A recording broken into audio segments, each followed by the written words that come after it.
Choosing a suitable bike seat can be a challenge for a lot of riders. So in this video, I'm going to outline 5 common mistakes that people make when they're selecting their seat. The most crucial mistake to avoid when you're choosing your bike seat is ignoring pain or discomfort that you feel is caused by the midline of your seat. So the area of our body that rests on that part of the seat, called the perineum and your genitals, has very high nerve and blood supply, and it's not very tolerant of sustained pressure. So most riders' experience is if they have discomfort caused by a particular seat in that region, then it doesn't matter how long they ride with it, they are likely to continue to experience those symptoms. So it's rarely the case that you'll be able to so-called break the seat in.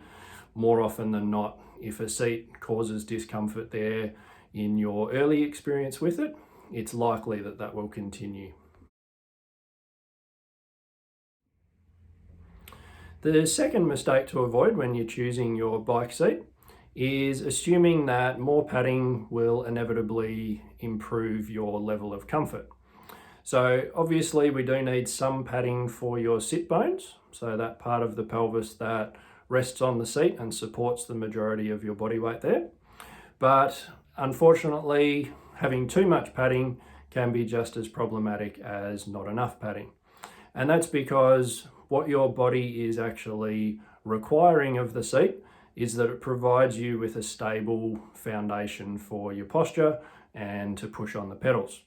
So if the padding is very thick or if it's incredibly soft, then your body never really has that stable base to support your posture and to support your application of force onto the pedals.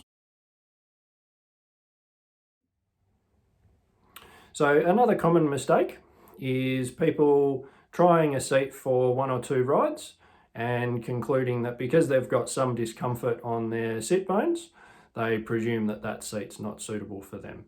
Now that may be the case, but I always encourage people to think of it like when you have a new pair of shoes. So most of us are aware if you don't break in the shoes, then if you wear them all day, then it's possible you might get a little blister here or a bit of discomfort just because it's different. Not necessarily wrong, but the same principle applies to trying out a new seat. So try to take a ride that's not too long, not too difficult, and that gives you a chance to assess whether that seat is comfortable and whether you can actually adjust to it over the course of a few rides.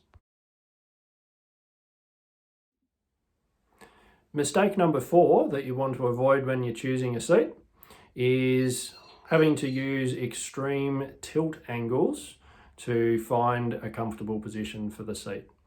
So seats are really designed so that the central third is roughly horizontal. If you're having to tilt the front of the saddle up or down a lot to avoid discomfort and to feel stable, then that's generally a sign that that seat profile and shape is not really suitable for you. So we don't want to be compromising your posture and your technique by using those extreme seat tilt angles. The final mistake that I'll discuss here is trying to conclude whether a seat is comfortable for you without having a suitable bike fit. So it's very hard to assess whether a seat is going to be comfortable and suitable long term if you're not sure that your foot position, your seat position and your bar position is roughly where you need them to be. So making sure that you have a comfortable reach to the pedals and the correct body weight distribution is a crucial part of being able to work out if a seat is going to be suitable for you. So I hope that that gives you some insights into some of the key mistakes that people can make when they're trying to choose a seat.